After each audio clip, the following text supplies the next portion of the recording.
Les pistes à bétail et les espaces pastoraux, c'est le sujet objet de réflexion à Bobo-Dioulasso pour le compte de toute la province du Houé. C'est une problématique à résoudre et pour ce faire, agriculteurs et éleveurs se sont réunis sous l'autorité des premiers responsables administratifs de la province.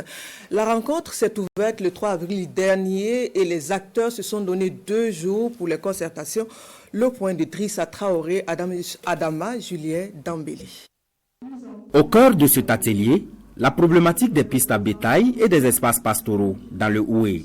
La question réunit ici à Bobo-Dioulasso les agriculteurs et éleveurs de la province, ainsi que les représentants coutumiers, religieux et administratifs concernés.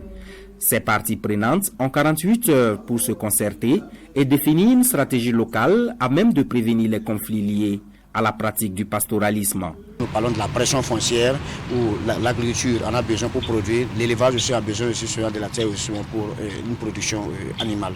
Cet atelier est là seulement pour que nous puissions réfléchir, voir ensemble qu'est-ce que nous pouvons faire pour réhabiliter les pistes qui sont obstruées ou bien créer des pistes dans certaines localités pour faciliter la mobilité du bétail dans la province du Houé et hors de la province du Houé. Plusieurs communications vont animer les débats, essentiellement autour de la transhumance nationale et transfrontalière, ce qui devrait permettre aux participants de faire un état des lieux général de l'activité pastorale et des espaces pastoraux au Burkina Faso, et plus particulièrement dans la province du Houé, en vue d'une gestion efficiente. On ne peut pas bien sûr réussir cette production-là s'il n'y a pas une gestion concertée, une gestion pacifique des ressources naturelles de façon globale.